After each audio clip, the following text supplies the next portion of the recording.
que no nos apresuremos demasiado.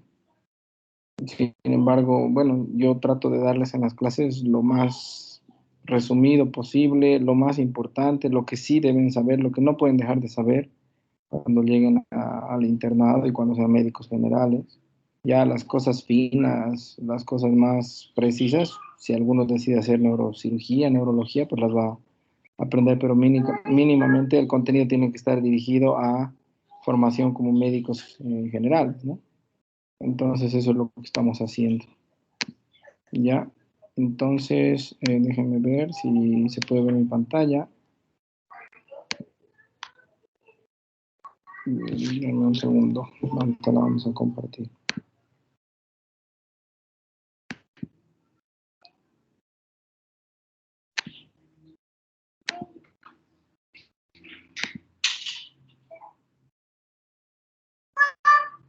¿Pueden ver ahora la presentación?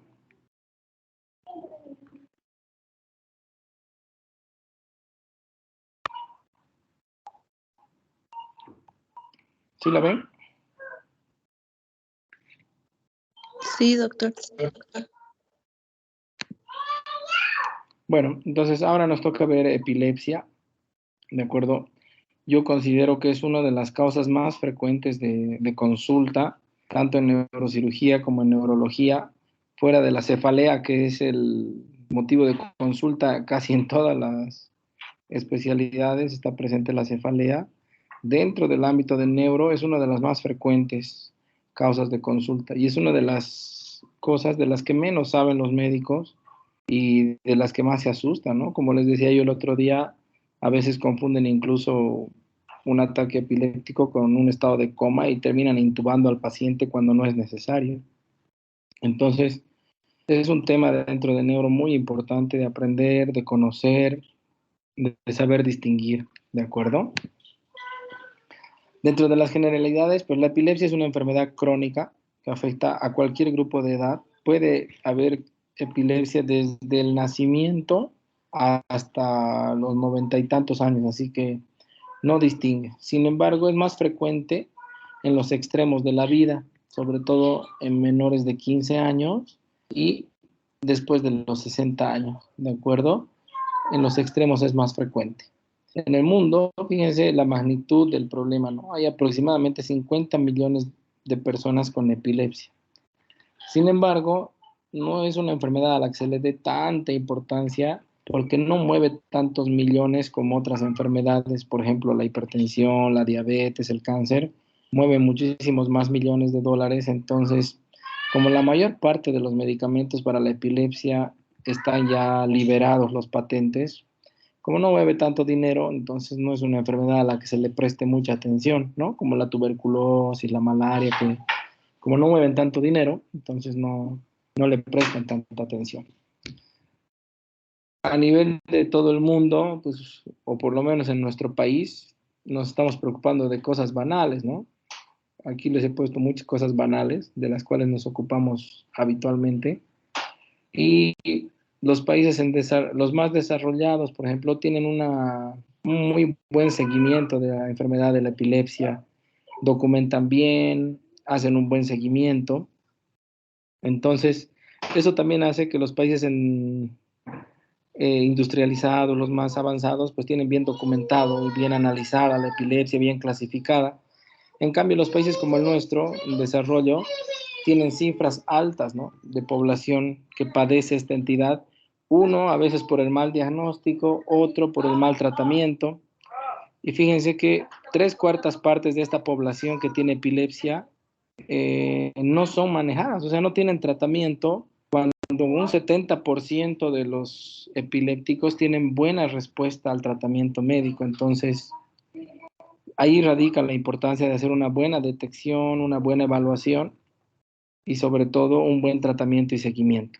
Se convierte en un problema de salud pública. ¿Por qué? Porque la mayor parte de los pacientes que tienen epilepsia necesitan un apego al tratamiento, necesitan mucho tiempo de tratamiento, muchos años de seguimiento.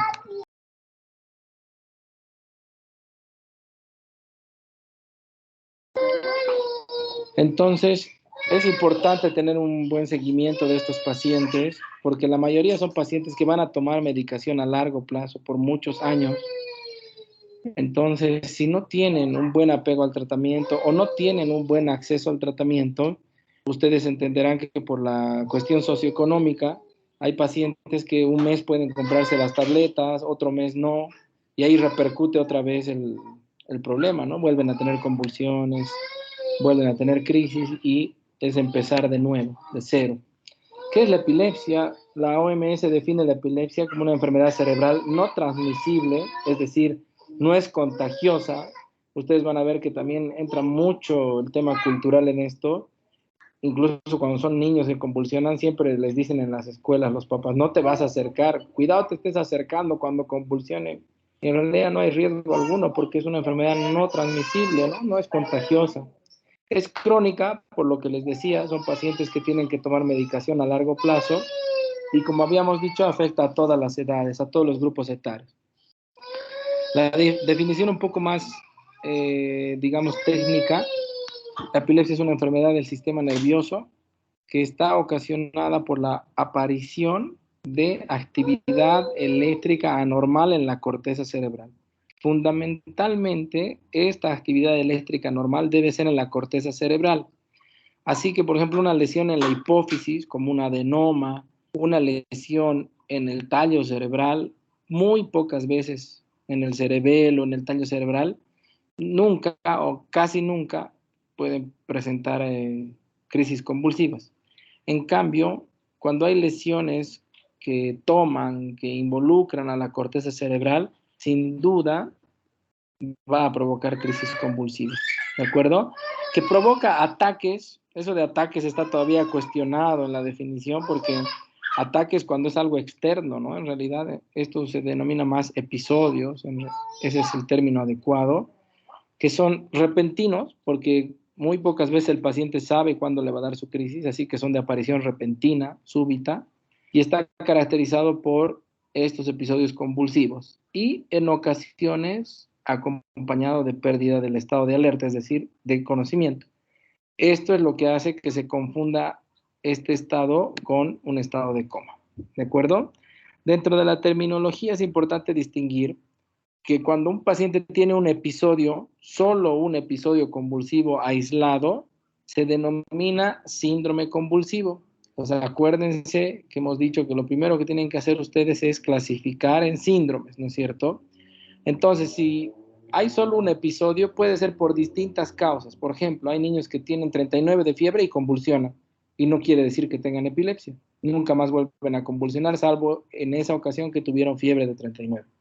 Hay pacientes que estaban tomando en exceso, llegan a niveles así altísimos de alcohol en el organismo y el alcohol puede generar convulsiones, ¿no? Entonces no quiere decir que el paciente tenga epilepsia. Hay pacientes que tienen un accidente, se golpean y producto de la inflamación, del edema o del golpe mismo, pueden tener un episodio convulsivo, entonces se considera un síndrome convulsivo. En cambio, si el paciente tiene 2 o más episodios convulsivos, ahí ya se denomina epilepsia. Entonces, esto es algo muy importante que ustedes tienen que saber distinguir, porque si ustedes mandan a un paciente como internos, los refieren y ponen, el paciente tiene diagnóstico de epilepsia, quiere decir que ese paciente ya ha convulsionado más veces, 2, 3, 4, 5, o que habitualmente convulsiona. En cambio, si mandan un síndrome convulsivo, quiere decir que ese paciente es la primera vez que está convulsionando y eso implica otro tipo de manejo. ¿Por qué? Porque al paciente que tiene solo un episodio hay que estudiarlo, hay que hacerle un montón de estudios para saber por qué está convulsionando. En cambio, si el paciente ya tiene 2 o más episodios, ya es conocido del diagnóstico de epilepsia y en ellos cambia el manejo, cambia el diagnóstico, cambia todo al momento de intervenir este tipo de pacientes. ¿De acuerdo? ¿Hasta aquí tienen alguna pregunta, alguna duda en esta distinción entre 1 o 2 episodios? ¿O en la ¿En cuánto definición? tiempo, doctor? 2 o más episodios, ¿en cuánto tiempo?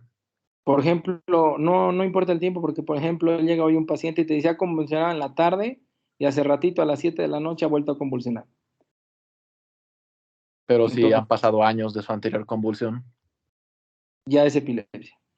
El año pasado ha convulsionado y este año vuelve a convulsionar, ya se considera diagnóstico de epilepsia. Así es cerrada la definición. 2 o más episodios, independientemente del tiempo, es epilepsia. Ahora, si el paciente el año pasado ha convulsionado y tenía fiebre el momento que ha convulsionado, se considera un síndrome convulsivo febril. Este año el paciente vuelve a convulsionar y otra vez vuelve a convulsionar asociado a fiebre, entonces se sigue considerando un síndrome convulsivo febril, porque tienes que preguntar, y eso lo haces en la anamnesis, asociado a qué ha convulsionado, porque tenía fiebre, porque se golpeó, porque es un paciente diabético y estaba alta su glicemia, estaba con 400 de glicemia, puede convulsionar, o es un paciente que tiene cirrosis hepática y está en encefalopatía hepática y solo está convulsionando porque está descontrolado de sus niveles hepáticos. Entonces, en esos casos siempre se va a considerar como síndrome convulsivo. Si no hay nada asociado, es decir, el paciente ha convulsionado el año pasado, no estaba asociado a fiebre, a diabetes, a encefalopatía hepática, a nada, simplemente ha convulsionado porque sí. Y este año ha vuelto a convulsionar, se considera 2 episodios, entonces se considera un paciente con epilepsia. Ya después le pondrán ustedes el apellido y el complemento para ver si es una epilepsia tónico, clónica, si es primaria, secundaria, secundariamente generalizada y así. Después le vamos a aprender en la siguiente clase a poner nombre y apellido completo a la epilepsia, pero si tiene 2 episodios o más, es epilepsia. ¿De acuerdo? Gracias, doctor. Les he puesto esta imagen para que ustedes aprendan algunas cosas que presenta el paciente con epilepsia. Fuera, bueno, a veces está mal, digamos, denominado y algunos pacientes, algunos médicos asocian epilepsia a esto, a un evento generalizado. Sin embargo, hay distintos tipos de epilepsia, que ese es el objetivo de la próxima clase, por ejemplo, como las crisis parciales o las crisis de ausencia, en las que el paciente no necesariamente está en el piso, sacudiéndose o con contracciones. Simplemente el paciente puede estar ahí sentado y tener una crisis parcial que también se llama epilepsia. Entonces, eso es lo que tenemos que aprender a distinguir para que después ustedes lo puedan caracterizar al paciente si es simple, generalizada, si es parcial, si es compleja, etcétera. Pero todas siguen siendo epilepsias. Deben conocer o alguien ha visto alguna vez pacientes, por ejemplo, que sus epilepsias son leves, son parciales y, por ejemplo, solo mueven el brazo, solo sacuden el brazo. No hacen nada más, no pierden el conocimiento, no se orinan, no vuelcan los ojos, no botan mucha saliva por la boca, simplemente es el sacudón del brazo y eso también es epilepsia, pero es una epilepsia simple, ¿no? Una crisis parcial, entonces eso hay que aprender a distinguirlo, ¿de acuerdo? Desde el punto de vista fisiopatológico, es decir, por qué se producen, vamos a dividir las epilepsias en 2 grupos grandes. Una se llama epilepsia idiopática, ¿ya? Y la otra se llama secundaria. Idiopática quiere decir que nunca se descubre el origen. Aunque le hagamos tomografía, resonancia, PET-CT, lo que ustedes le quieran hacer, nunca se descubre por qué tiene el paciente epilepsia. No hay una causa establecida. Y fíjense que la mayoría, el 75%, o sea, de cada 4, 3 tienen este tipo de epilepsia. Si ustedes tienen familiares, amigos, conocidos o han visto alguna vez un paciente con epilepsia, ¿qué es lo primero que te pregunta el paciente cuando tiene alguna enfermedad? ¿Y por qué me ha dado? ¿No ve? Entonces, es de lo más complejo de manejar en neuro el paciente con epilepsia. ¿Por qué? Porque el 75% no tienes forma de decirle por qué. Puede ser por factores genéticos, factores ambientales, exposición a radiación. Hay un montón de estudios hechos en los que exposición a radiación, factores genéticos, que en la familia había historia, antecedentes de epilepsia. Nunca se llega a saber, pero la mayoría de estos tienen epilepsia sin causa establecida. Entonces, en estos pacientes es más difícil porque primero no sabes explicarle por qué, pero le tienes que decir que tiene que hacer tratamiento, así que no hay de otra, ¿sí? Y en las secundarias, el nombre lo dice todo, ¿no? La epilepsia es secundaria a algo. ¿A qué? A un tumor intracraneal que comprime la corteza cerebral y genera convulsiones.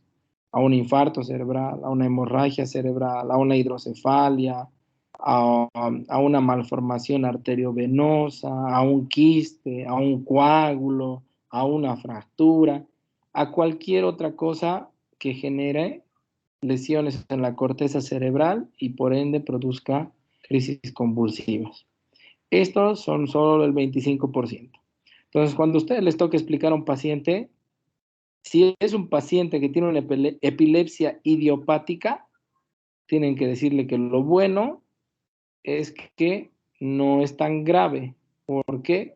Porque no hay ninguna de estas cosas en su cerebro, tumores, infartos, coágulos, etc. Lo malo es que nunca se llega a saber por qué, pero tiene epilepsia. Y en las secundarias, bueno, le dices, ya sabemos por qué tiene epilepsia, por qué convulsiona.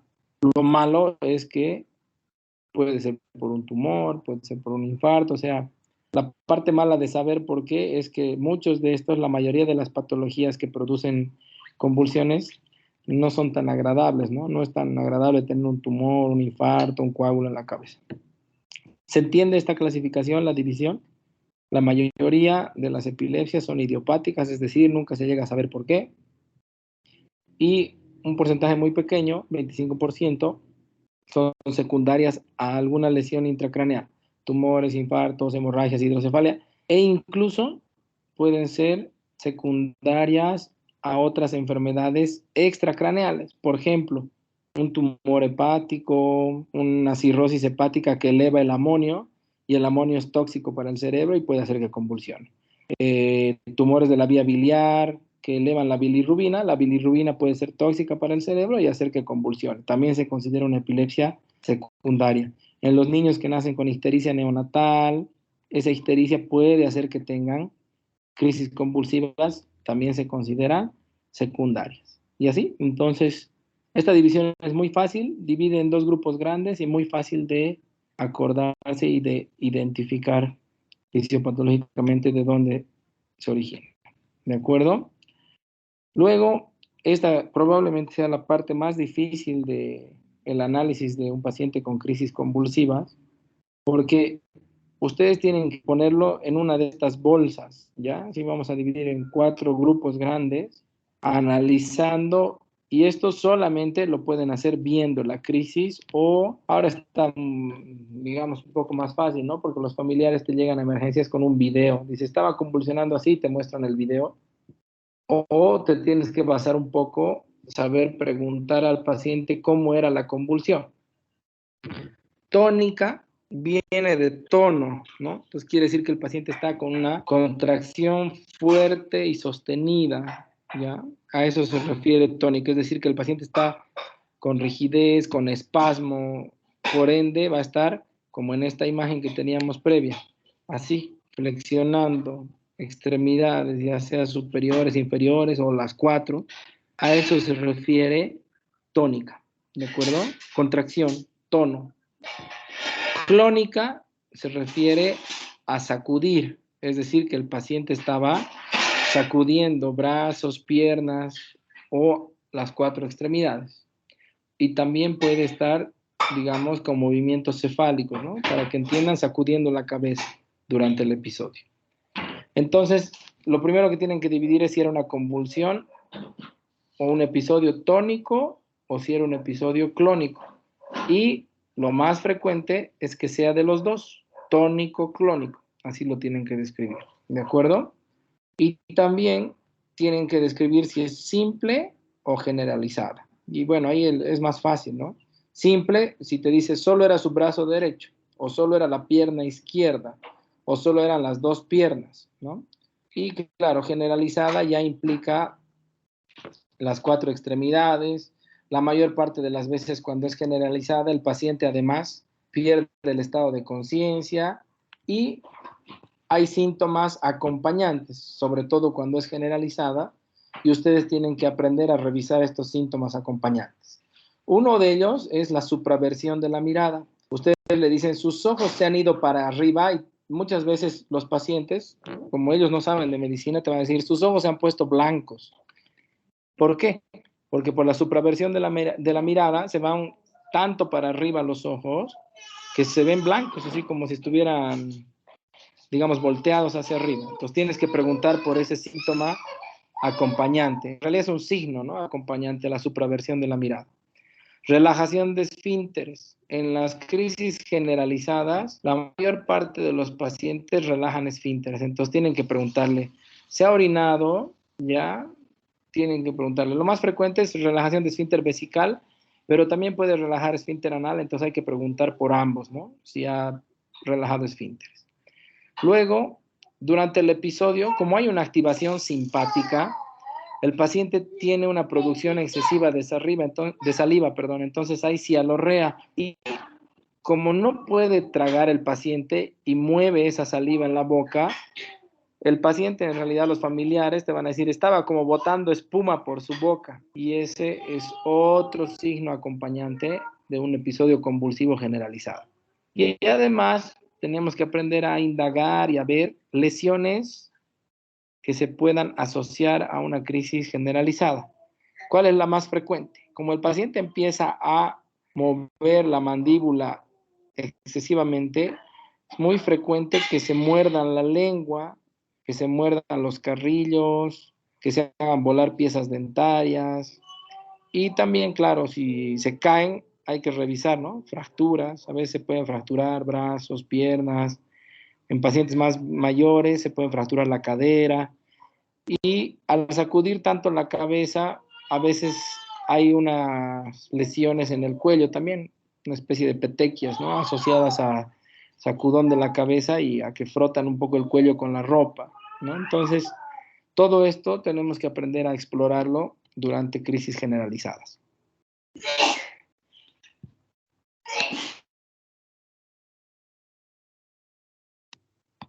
Perdón. Pre y post. Hay que también preguntarle a los pacientes, en realidad a la familia, ¿no? Porque el paciente no te va a poder responder. ¿Qué estaba haciendo el paciente antes de que le dé su crisis convulsiva? Hay algunos pacientes que tienen la premonición o el aura, que se llama, de que les va a dar su episodio convulsivo. A algunos les duele la cabeza, así excesivo, y dicen, ay, me va a dar mi crisis, pero ya son pacientes conocidos con epilepsia. Hay otros que empiezan a tener mareos, hay otros pacientes que empiezan a tener percepción de olores desagradables. El paciente te dice, estaba oliendo como si estuviera cerca un excremento, así, algo podrido. Hay muchas crisis que tienen esa sensación de aura antes de que tengan el episodio convulsivo. Bueno, eso es bueno para los pacientes porque nosotros podemos educarlos. Cuando tienen esa aura, decirles que se acuesten, que se pongan en un lugar seguro antes de que les dé su crisis. Aunque esto es lo menos, ¿no? La mayor parte de los pacientes les da cuando menos piensan, cuando están caminando, manejando, en su trabajo.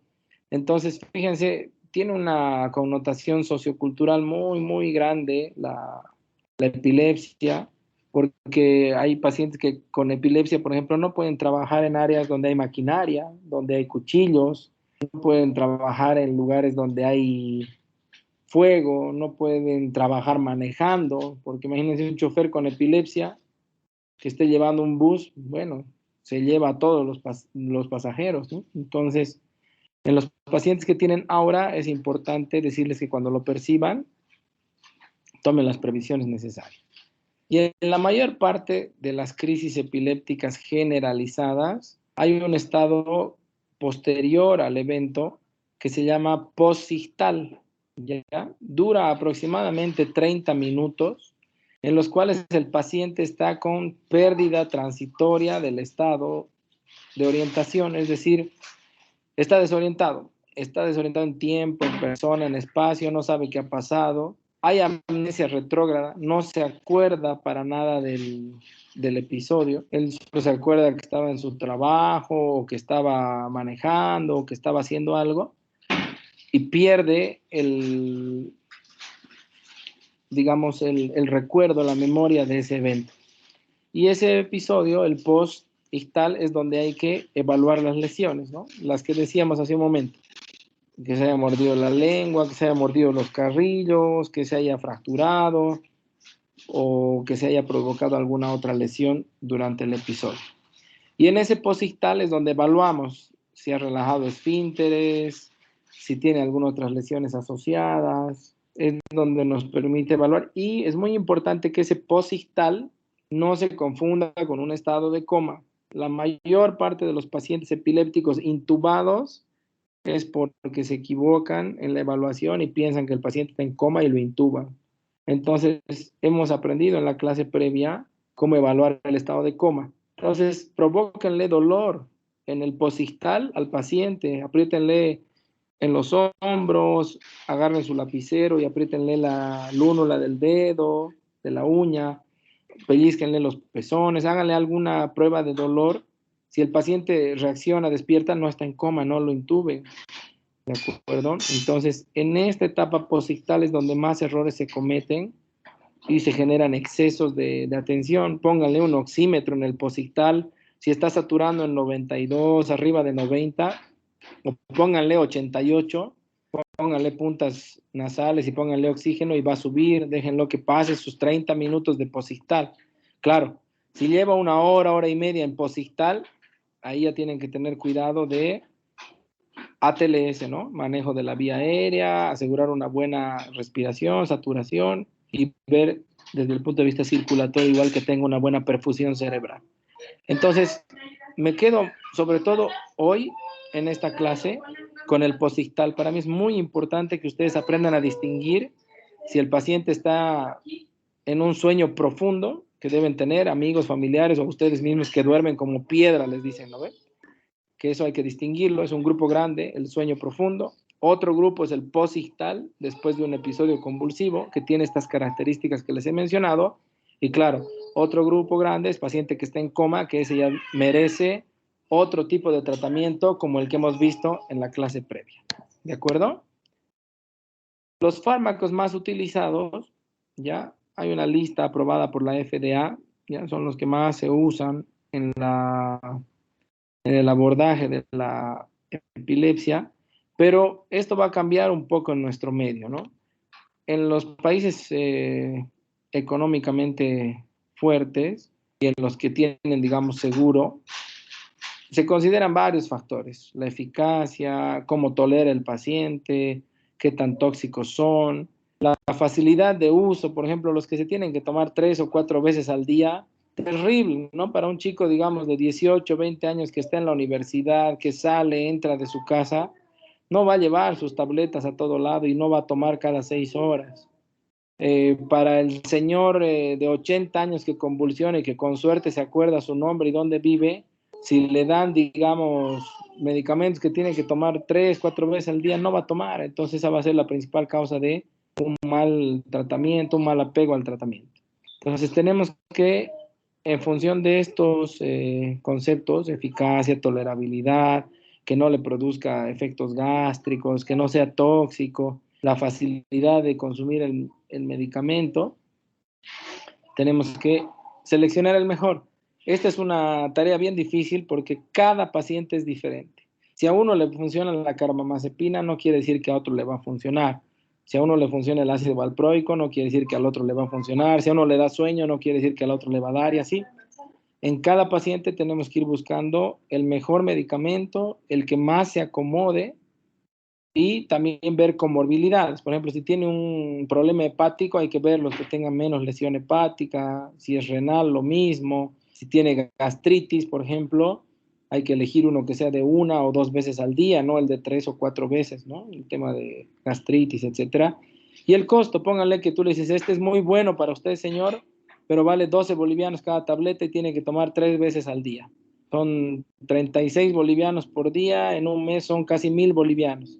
¿Cuánto gana usted? El sueldo mínimo, 2000 bolivianos. ¿Creen que va a gastar la mitad de su sueldo en tabletas? No va a comprar. Entonces, también en el costo nos tenemos que adecuar en función de las posibilidades del paciente.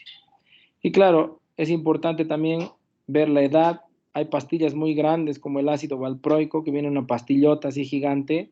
Hazle tragar eso a un niño de 3, 4 años, imposible, no va a poder. Pero el jarabe es más caro, entonces ahí tenemos que jugar un poco entre costo, edad, facilidad de toma, todo cuenta a la hora de escoger el mejor medicamento, ¿de acuerdo? Entonces, también, como les decía, hay que ver la tolerabilidad, ver qué efectos adversos hay, efectos secundarios. Por ejemplo, el valproico produce en algunos pacientes sueño.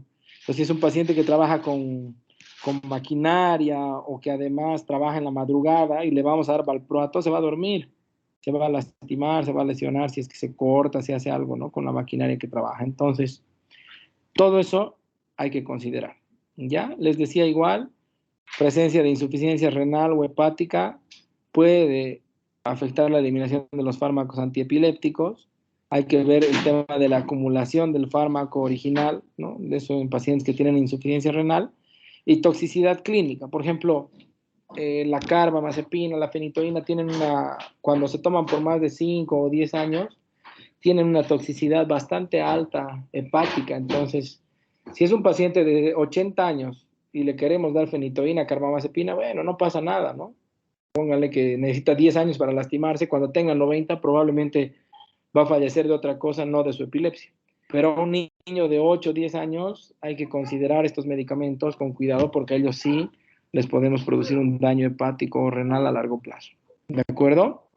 Entonces, en función de todos estos factores que estábamos viendo aquí atrás, y en función de la clasificación que hagamos en crisis simples, complejas, tónico, clónica, generalizada, de ausencia, todas estas crisis, vamos a tener la próxima clase de la clasificación y cuál es el medicamento más adecuado para cada una de ellas. ¿De acuerdo? Hoy vamos a quedar aquí. No sé si alguien tiene hasta aquí una pregunta, una duda, algo que decir. Doctor, una consulta. Sí, dime. Doctor, ¿es lo mismo un periodo posictal en un episodio simple que un generalizado? ¿Es la misma? No, porque el posictal habitualmente se da en los generalizados. En el simple, por ejemplo, que solamente brinque el bracito, eh, el posictal, entre comillas, el paciente no pierde el estado de alerta. O sea, él mismo se da cuenta que su brazo está, digamos, brincando. Entonces, no suele haber un estado posictal. Ah, Probablemente lo ya, que sí hay en las simples, porque, perdón. le comento, doctor, porque vi a un compañero que tuvo un episodio simple en la que estaba tomando un vaso de agua y de la nada empezó a temblar su mano y se echó el agua hacia su cara, pero él no se dio cuenta. Entonces yo le dije, ¿qué te pasó? Y me dijo que no sabía qué es lo que le había pasado y estaba confundido y se miró y dijo porque estaba mojado y no se dio cuenta de nada. Por eso le preguntaba si es lo mismo en el simple que en el generalizado. Es necesario estudiar, ¿no? Porque puede ser que pareciera ser que solo movió la mano, pero si vemos un registro de electroencefalograma, probablemente sean otro tipo de crisis, ¿no? Que a pesar de que Doctor, estaba con los ojos abiertos, puede haber después de perdido el esta estado de crisis, conciencia, ¿no? después de esta crisis simple, a los 3 días tuvo una generalizada. Tuvo una crisis generalizada y después le diagnosticaron mioclonía juvenil. Ya, sí, es una de las entidades, pero si era generalizada, entonces sí tenía derecho de tener un posictal, ¿no? Ah, ya, ¿De doctor, acuerdo? esa era mi duda. Al principio tenía una simple y luego una generalizada. Sí, está bien, así puede ir progresando, ¿no? Sobre todo cuando él no conoce que tiene una enfermedad, empieza como simple, va progresando y bueno, se vuelve generalizada, ¿no?